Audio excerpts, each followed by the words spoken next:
If you get emotional or you have a hard time staying in the moment when your wife gets emotional, you are not alone. I talk to men all the time, and this is one of the biggest challenges we face. For most of my life, it completely freaked me out when Katie would get upset. In fact, like when I look back at it now, some of it didn't make sense because sometimes we would be like on a date somewhere and she would get upset about something else, and then I would get upset she was upset. Every time I saw her emotions, I was triggered in some way. And sometimes I dealt with them in a way that was okay. But most of the time, it was the opposite. I was completely and totally triggered that she was upset. And there's a reason that I clearly saw why we react as men. I talk to guys all the time and they ask me, like, why does that happen? Why can't I control myself? Why am I having such a hard time?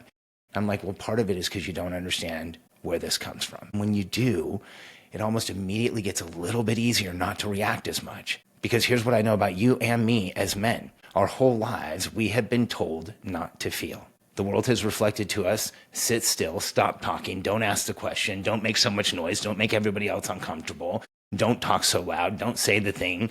How many times has that happened to you? All of that is us being told to suppress who we are and suppress ourselves. And so we don't show a lot of emotions and we don't know how to process a lot of emotions, and it's confusing. But when we start slowing down and we start feeling our bodies and we stop reacting and we start admitting in the moment that, like, hey, there's a lot of energy here and there's a lot going on for me and I'm not in a place where I'm in my normal, rational, present self, that is where we start the process of getting into our bodies and stopping the reaction. Because here's the reality. If you are raising your voice, you're probably out of control. Just admit that to yourself. Next time you raise your voice, stop and feel your body. There's probably a lot of energy going on in there. You don't need to raise your voice. And if you need to raise your voice to make a point, you really need to ask yourself, could you have made a point without raising your voice? Like, that's an important question, because the calmest guy in the room wins. The most present communicator is the one who gets fully seen and heard.